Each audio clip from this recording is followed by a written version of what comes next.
은혜 받으실 말씀은 에스겔 47장 1절에서 5절 말씀입니다. 제가 봉독하겠습니다. 그가 나를 데리고 전문에 이르시니 전에 전면이 동을 향하였는데 그 문지방 밑에서 물이 나와서 동으로 흐르다가 전 우편 제단 남편으로 흘러내리더라. 그가 또 나를 데리고 북문으로 나가서 바깥길로 말미암아 꺾여 동양한 바깥문에 이르시기로 본적 물이 그 우편에서 스미어 나오더라.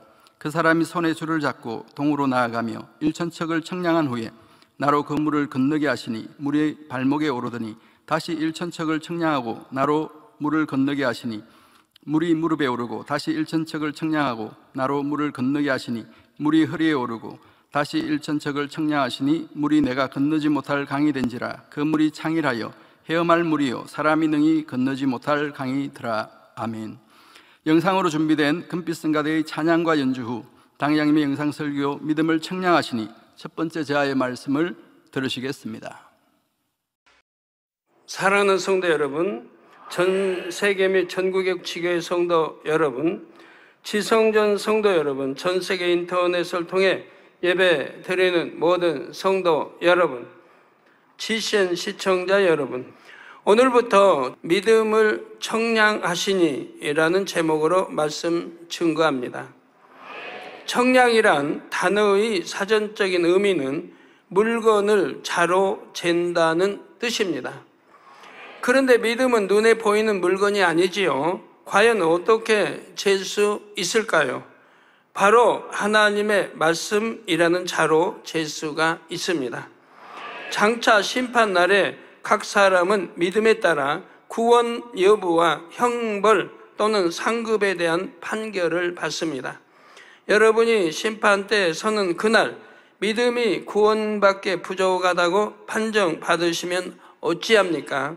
그러므로 미리 자신의 믿음을 정확하게 청량해서 심판대 앞에 섰을 때 혹여라도 구원받게 믿음이 부족한 일은 결코 없어야 합니다. 막연하게 나는 구원받았겠지 하며 안일한 모습으로 그날을 맞이해서는 안 되지요.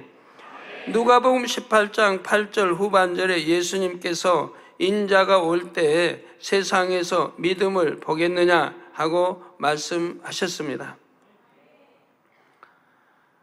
여기에서 인자가 올 때는 성경에 보면 말세란 말이 자주 나오는데 말세하고는 다릅니다. 말세는 우리 주님이 2000년 전 오셔서 이제 앞으로 심판 때까지 끝날 때까지를 말세라고 하는데 여기서는 주님이 올 때, 즉 주님이 우리 데리러 공중 재림하실 때를 말하고 있습니다. 지금을 지금 말씀하고 있는 거예요. 인자가 올 때 세상에서 믿음을 보겠느냐? 정말 믿음 찾아보기 어렵습니다. 우리 교회같이 그 많은 기사표적 권능을 보시면서도 여러분이 눈으로 본바요 체험하면서도 믿음을 저버릴 때가 얼마나 많이 있습니까? 또 믿음 없는 사망 이른 죄를 지어 가는 사람들도 있지 않습니까? 근데 더군다나 기사표적 권능이 없는 데서는 도대체 뭘 어떻게 믿습니까? 우리 예수님도 말씀했죠. 기사표적을 보지 못하면 도무지 믿지 못한다 라고 말씀했는데 어떻게 믿을까요? 지금은 주님 오실 날이 심히 가까운 때입니다. 말씀에 비춰보면 참 믿음을 찾아보기가 심히 어려운 때이지요. 그렇다면 여러분은 주님 앞에 저의 믿음이 이만큼입니다 하고 당당히 보여드릴 수 있으십니까?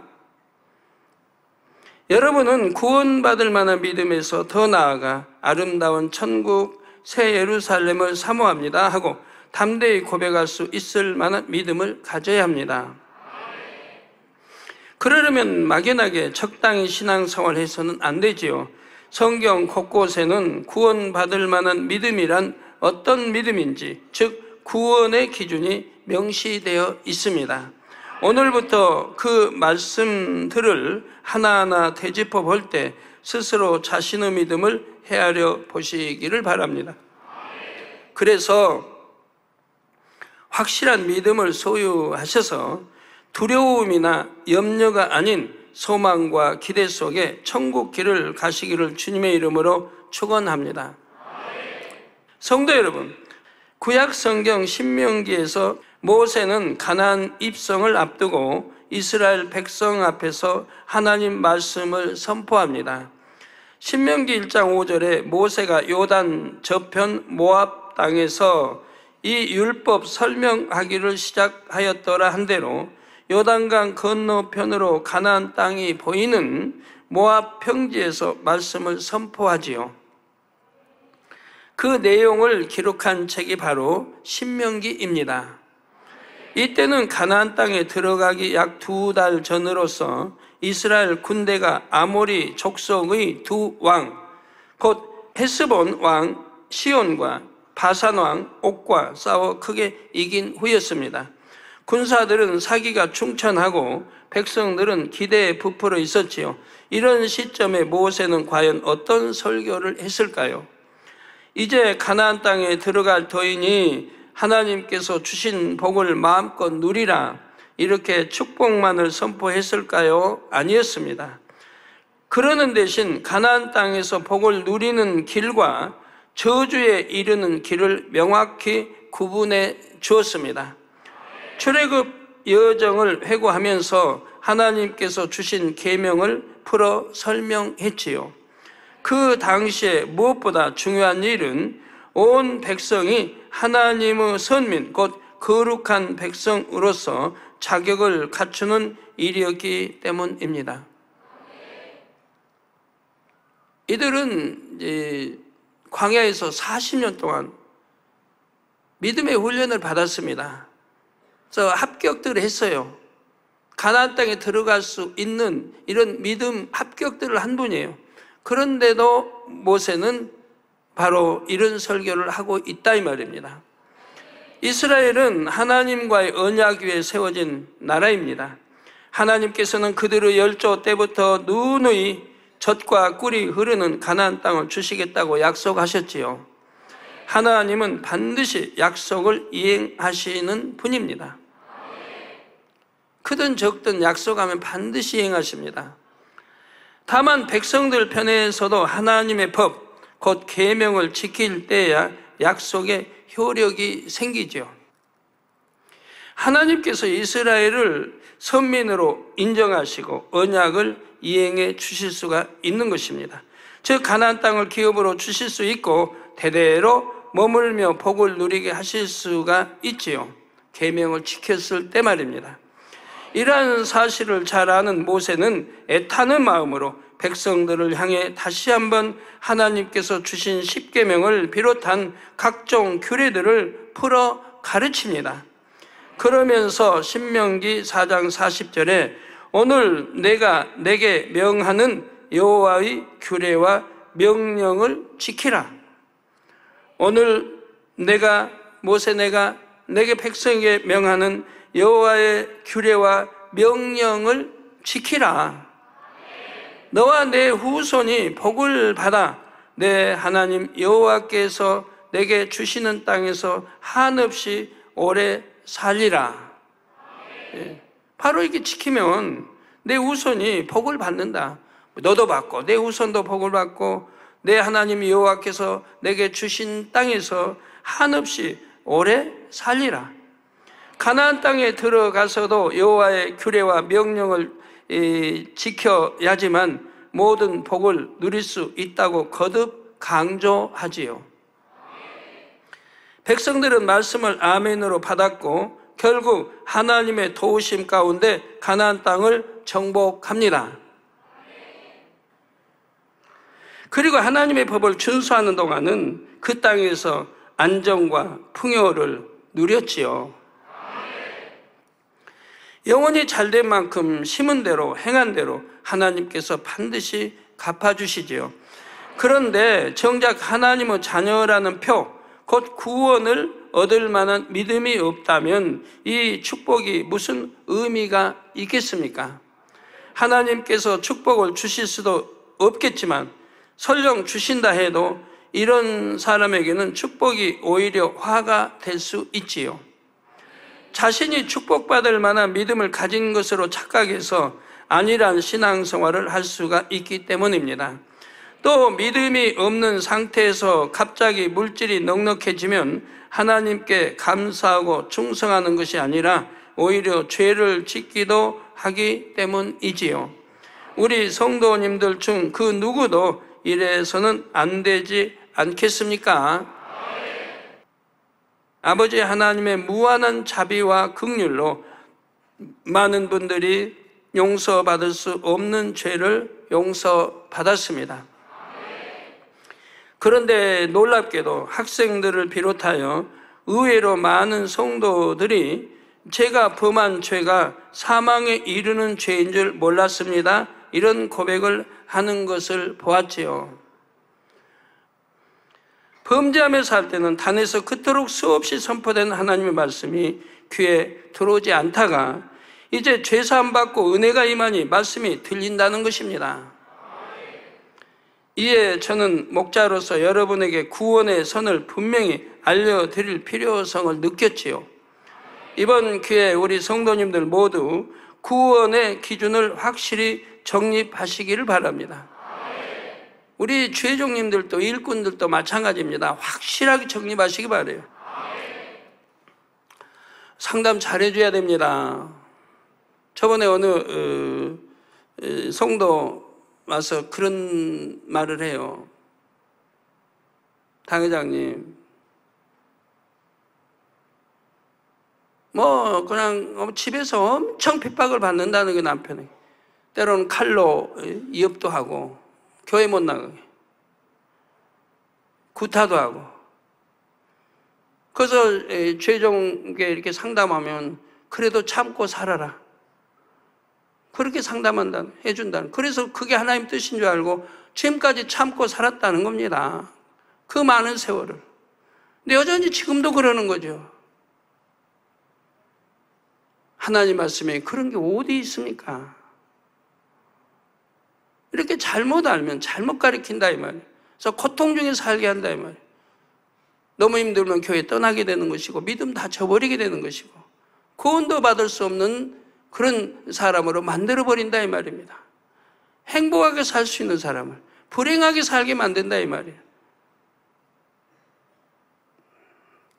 자, 계명대로 살지 않고자 하는 마음을 중심에서 뽑아내시기를 부탁드립니다. 물론 우리 성도님들의 믿음이 많이 성장했습니다.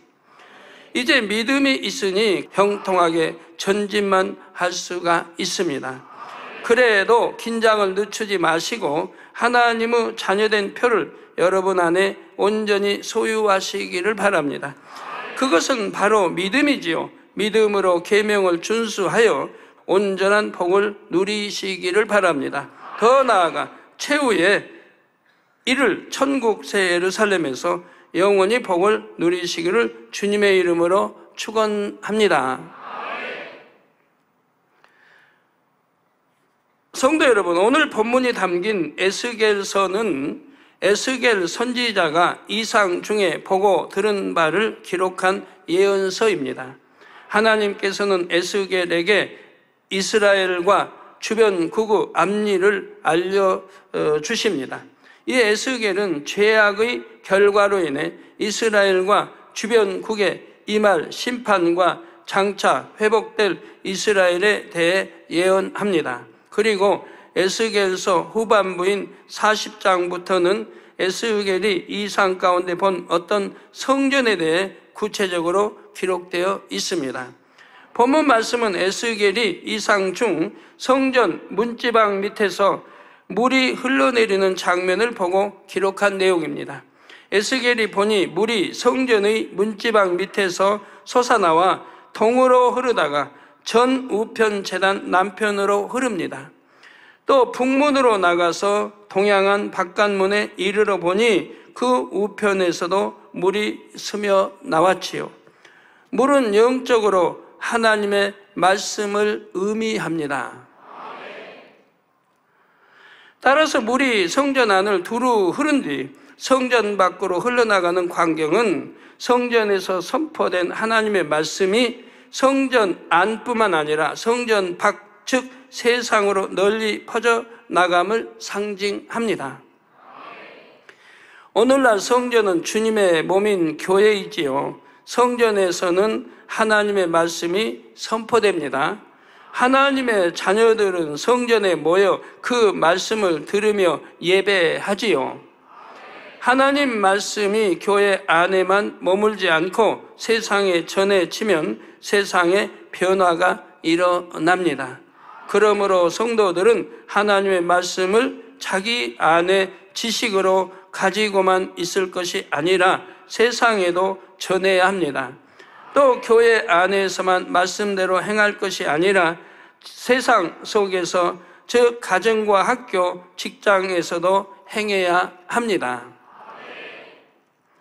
그럴 때 메마른 광야 같은 세상에 생명이 움틉니다.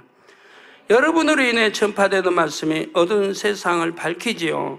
이사야 11장 9절 후반절에 물이 바다를 덮음같이 여호와를 아는 지식이 세상에 충만할 것임이니라 하신 말씀이 이루어지도록 성도들은 생명의 물 곧 하나님의 말씀으로 세상을 덮어 나가야 합니다. 그러려면 여러분이 먼저 이 생명의 물 곧 하나님 말씀에 푹 잠겨야 하지요. 이 말의 의미는 후에 자세히 설명드리겠습니다만 간단히 말씀드리면 믿음이 그리스도의 장성한 분량이 충만한 데까지 자라야 한다는 말입니다. 본문 3절 이후를 보면 성전에서 흘러나온 물이 점점 깊어지다가 강을 이룹니다. 이때 어떤 사람이 손에 줄을 잡고 동으로 나가며 일천척을 청량하고 이 에스겔을 건너게 합니다. 에스겔이 처음 물을 건널 때는 발목이 물에 잠겼고 그 사람이 다시 일천척을 청량한 후 건너자 이번에는 무릎까지 물에 잠겼지요. 다음에는 물이 허리 마침내는 창일하여 헤엄칠 만큼 차 올랐습니다. 과연 이 장면이 의미하는 바는 무엇일까요? 이 광경은 장차 백보자 심판 때 주님께서 각 사람의 믿음을 측량하신 후 그에 따라 내리실 준엄한 심판을 상징합니다. 여기서 손에 줄을 잡은 사람은 주의 사자를 가리킵니다. 그가 손에 줄을 잡고 청량하는 행위는 바로 각 사람의 믿음의 분량을 측량하는 행위이지요. 즉 줄을 길이를 재는 도구를 말합니다.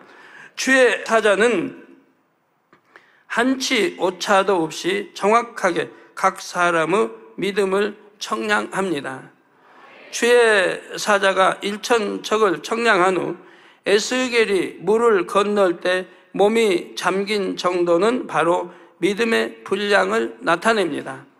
발목까지 잠긴 상태는 믿음의 1단계를, 무릎은 믿음의 2단계, 허리는 믿음의 3단계를 나타내며 물이 키를 넘을 만큼 창일해져 온몸이 잠긴 상태는 영으로 들어간 차원, 즉 믿음의 4단계 이상을 나타내지요. 자, 여러분들은 나름대로 믿음을 청량하고 계시지 않겠습니까? 나는 1단계인지 2단계인지 3단계인지 4단계인지 또는 5단계인지 청량들 하고 계십니까? 제가 이렇게 이제 여쭤볼 때가 있단 말이에요. 성경 같은데 믿음의 몇 단계나 되시겠습니까? 물으면 그냥 담대하게 대답하신 분들이 드물더라고요. 뭐 그렇게 자신이 없어요? 아니면 영으로는 지금 얼마큼 좀 들어갔는지 이렇게 또 들어가고 있는지 어느 정도인지 물으시면 대답들을 못 하세요. 대답하실 만한 분들에게 질문하는 건데도 못 하세요. 이제 정확하게 청량하시기 바라요. 등산할 때 내가 중간쯤 올라왔는지 능선 하나 넘으면 다 오르면 올라가는지 능선 넘었더니 또 능선이 있어서 그것도 지나가야 올라간 뭐 알고 등산하면 재미가 있죠. 막연하게 가도 아직도 봉우리가 안 보이고, 지칠 대로 지쳐서 가서 봉우리 올라보니까 또 다른 봉우리가 또 있고, 그건 좀 힘들죠. 알고 가면 덜 힘든데, 내가 이 봉우리 하나 탁 보인 데는 봉우리 분명히 산 꼭대기 같죠. 근데 올라가 보니까 또 이렇게 있어가지고 또 저쪽에 봉우리가 또 있어요. 그럼 저거면 되나 보다 올라가는데 보니까 또 있는 거예요. 얼마나 지쳐요. 힘들고 양다리 힘이 쫙 빠지죠. 알고 올라가면 안 빠집니다. 뭐 여기 오면 여기 끝이 아니고 여기 올라가면 또 하나 봉우리 있지, 그 하나 또 맞아가야 또 있지, 그래야 정상이지. 알고 가면 덜 지치죠.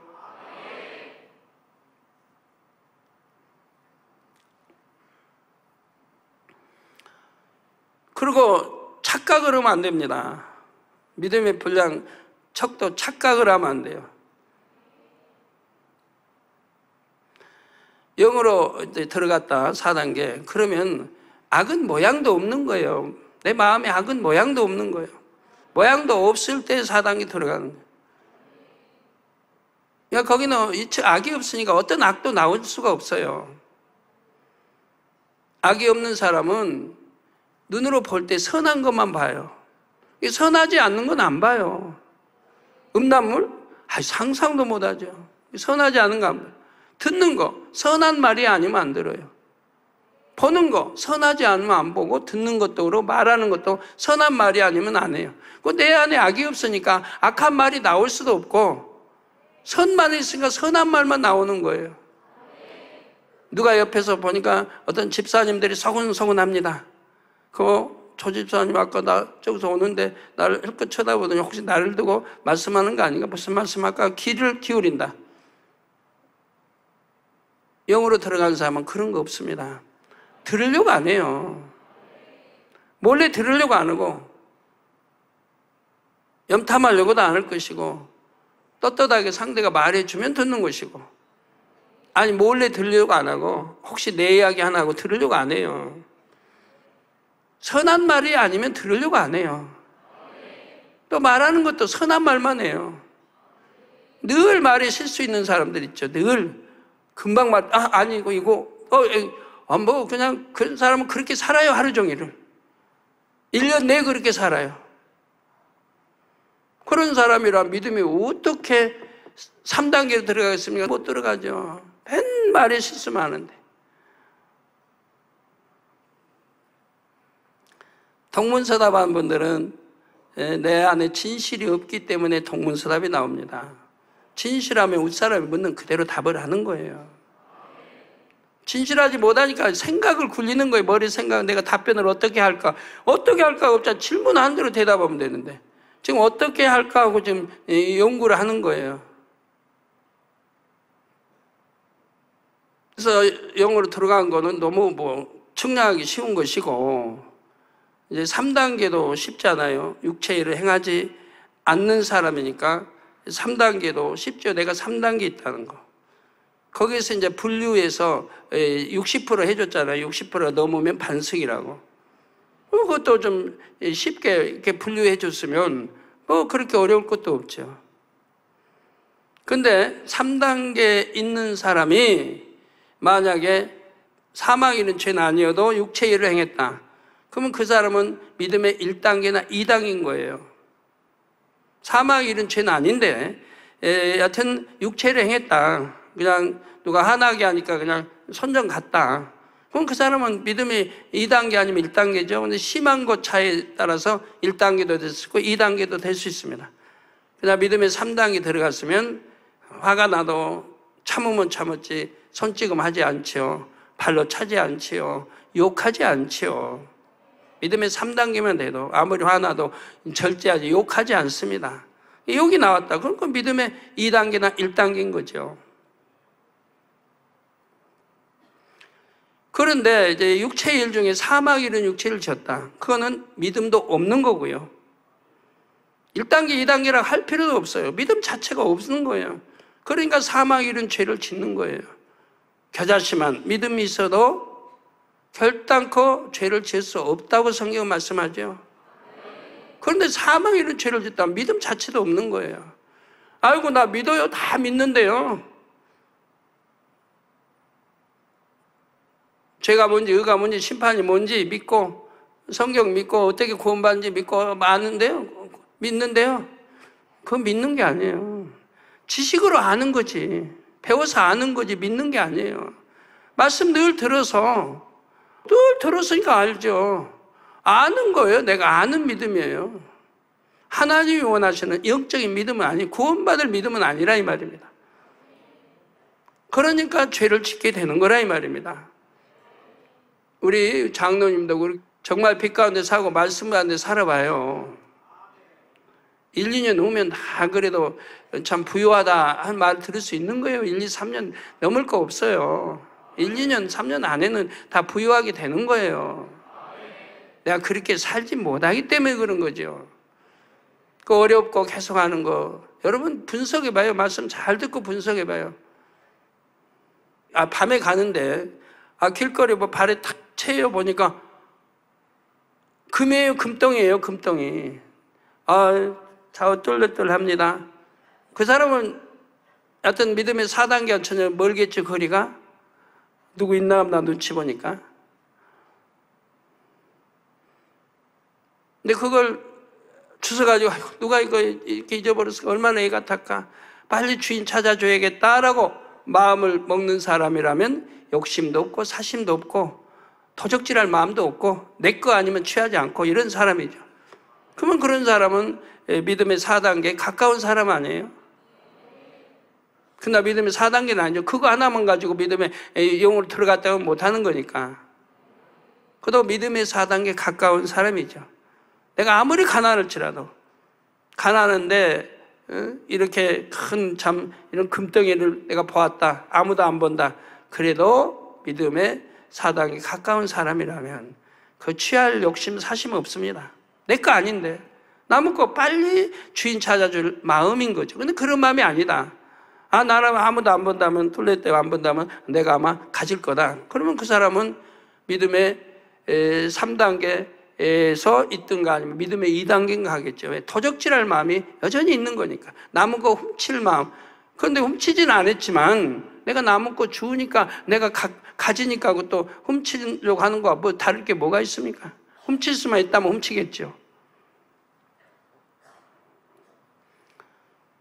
네, 그리고 이제 사망의 육체에 있다면 그건 믿음이 없는 거예요.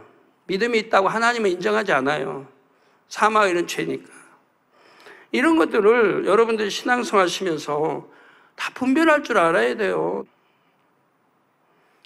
의도 제사함 받았다면 정말 1년, 2년이 아닙니다. 주님 오실 때까지 감사해야 됩니다. 내가 진리를 알면서도 사망에 있는 죄를 지었는데 이제 구원받아 천국 갈 수 있으니 얼마나 감사한 일이에요. 그런데도 그 감사를 잊어버리고 또다시 죄를 짓는 사람들, 사망에 이른 죄를 짓는 사람들은 제가 보면 너무 안쓰러워요. 도대체 너무 안쓰러워요. 왜 그 심정 모르겠습니까? 죄는 지어도 받는 고통은 어마어마합니다. 사단이 역사하거든요. 하루도 편할 날이 없이 살아요. 불안하고 초조하고 괴롭고 힘들고 후회되고 그러면 두려움이 항상 차 있는 거죠. 그러니까 얼굴 보면 그냥 안쓰러워요. 그런 분들 얼굴 보면. 그런데도 어찌하지 못하는 거예요. 어찌하지 못하는. 그런 것도 또 범죄하는 거예요. 그러면 안 된 줄 알면서, 지옥 가는 줄 알면서도 범죄하는 거예요. 사단에게 한번 내어주면 이렇게 힘들어지는 거예요. 절대로 내어주지 말아야지. 내 마음을 내어주고, 내 생각을 내어주고, 곧 내 영혼을 판 겁니다, 사단에게. 이 죄를 주관 자, 원수 마귀에게 내 영혼을 판 거예요. 그때는 되찾을 길이 없는 거예요. 왜? 하나님이 안 도와주세요. 성령이 안 도와주세요. 천사가 안 도와주세요. 외면해버렸으니 어떻게든. 그러니까 찾을 길이 없어요. 그런데요, 한 가지 찾을 길이, 한 길은 있습니다. 한 길. 그럼 어떻게 구원을 받느냐? 그 제사 안 받고 구원을 받느냐? 내가 어찌하든 내 의지로 성결되게 악은 모양을 버리고 세상을 다 끊고 성결되게 살아야 돼요. 그래서 영으로 들어가면 돼요. 악은 모양도 없이 버려버리고 내가 영으로 들어간다고 하면, 영의 사람이 되면 그때는 하나님이 내 아들아 딸이라 해주시는 거예요. 구원받는 그 길 한 길이에요. 그런데 문제는 그렇게 말씀대로 살도록, 악을 버리고 세상 것 끊고 살도록 원수마귀 가만히 있느냐? 아니에요. 가만 두지를 않아요. 어찌하든 죄를 짓도록, 어찌하든 미혹하고 죄를 짓도록 만들어가는 거예요. 그러니까 힘들다는 거예요. 그래서 물이 키를 넘을 만큼 창이래죠. 온몸이 잠긴 상태는 영으로 들어간 차원, 즉 믿음의 4단계 이상을 나타냅니다. 그러면 왜 이처럼 몸이 물에 잠긴 정도에 따라 믿음의 단계를 구분하셨을까요? 물이 영적으로 말씀을 의미한다는 사실에 그 단서가 있습니다. 그 이유는 각 사람의 믿음의 분량을 측량하는 기준이 하나님의 말씀이기 때문입니다. 요한복음 12장 48절에 보면 우리 예수님께서 나를 저버리고 내 말을 받지 아니하는 자를 심판할 리가 있으니, 저러한 말씀대로 살지 않고 더더구나 사망 이런 죄를 짓는 이런 사람들 더더구나 나를 저버리고, 저 주님을 저버린 거예요. 저 하나님을 저버린 거예요.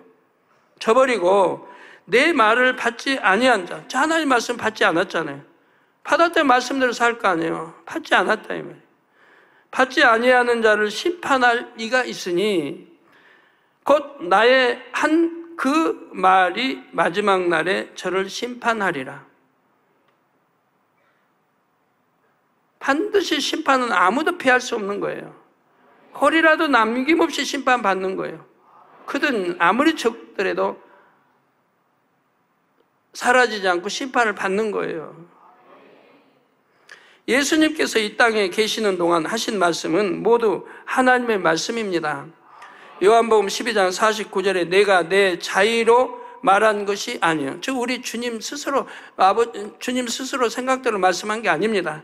자의로 말한 것이 아니요 나를 보내신 아버지께서 나의 말할 것과 이룰 것을 친히 명령하여 주셨으니 하신 대로 예수님은 하나님께서 하라고 명하신 말씀만을 선포하셨습니다. 이 땅의 인생들에게 하나님의 뜻만 우리 주님은 전하셨습니다. 심판날 모든 영혼은 결국 하나님의 말씀에 의거하여 심판을 받습니다. 심판날은 각 사람의 믿음의 분량을 총 결산하는 날이지요. 이때 믿음을 측량하는 기준이 바로 하나님의 말씀인 것입니다. 사람이 보기에 선한 양심이나 도덕, 사상이나 철학 등이 잣대가 될 수는 없지요. 이를 분명히 알고 명심해야 합니다. 반드시 말씀에 의하여 자신의 믿음을 점검해야 하지요. 그렇다면 예수님께서는 이 땅에 계시는 동안 우리에게 어떤 말씀을 하셨습니까? 이어지는 요한복음 12장 50절에 나는 그의 명령이 영생인 줄 아노라. 그러므로 나의 이르는 것은 내 아버지께서 내게 말씀하신 그대로 이르노라. 나는 그의 명령이 영생, 우리 천국 가게 하는 길입니다. 영원히 살게 하는 다 말씀들이에요. 이 말씀을 얻을 때는 그저 반대 지옥으로 가는 길인 것이고요.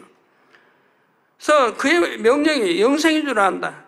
그러므로 나의 이르는 것은 내 아버지께서 내게 말씀하신 그대로 이른다 이 말. 보태고 빼지고 하지 않는다 이 말. 바로 영생에 이르는 길, 곧 구원의 길에 대해 말씀해 주셨습니다. 마지막 날에 심판이 있음과 천국과 지옥이 분명히 있음을 알려주셨지요. 어떻게 하면 구원받는지 하나님께서 말씀하신 그대로 가감없이 말씀해 주셨지요. 죄가 무엇인지 낱낱이 알려주셨으며 이 죄를 반드시 버리고 아버지 하나님을 닮은 거룩한 자녀가 되라고 명하셨습니다. 오직 참 진리와 선의 말씀만을 선포하셨습니다. 주님을 믿는 사람은 이 모든 말씀이 참임을 믿습니다. 믿기 때문에 당연히 말씀대로 행하는 것이고요. 야고보서 2장 22절에 내가 보거니와 믿음이 그의 행함과 함께 일하고 행함으로 믿음이 온전케 되었느니라 하신 대로 믿음에는 반드시 행함이 따르기 때문입니다. 이런 이유로 마지막 심판날에 하나님께서는 심판대 위에 선 각 사람이 얼마나 하나님의 말씀대로 살았는지를 측량하십니다. 얼마나 말씀대로 행하여 하나님의 마음을 닮았는가, 이것이 바로 믿음의 척도이지요. 본문에 나오는 장면은 이처럼 물, 곧 하나님의 말씀이 믿음의 분량을 측량하는 기준임을 알려줍니다. 온 몸이 물에 잠긴 상태는 온전히 하나님의 말씀대로 사는 믿음이며 그리스도의 장성한 분량이 충만한 데 이른 믿음을 뜻하지요. 각 사람은 믿음의 분량에 따라 구원과 사망 그리고 상급과 형벌의 심판을 받습니다. 하나님은 각 사람의 믿음을 정확하게 측량하십니다. 에스겔이 물을 건너기에 앞서 주의 사자가 매번 1,000씩 청량하는 모습에서 이를 알 수 있지요.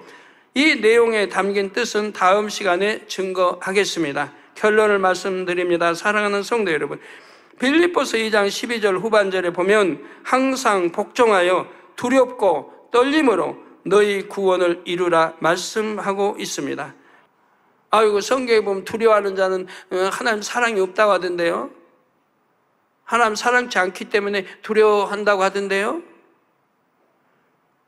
그건 영에 들어간 사람에게 해당되는 말이에요. 영에 들어간 사람, 말씀대로 사니까 하나님 두려워할 거 없죠. 사랑만 받죠, 사랑만. 두려워하지 않죠.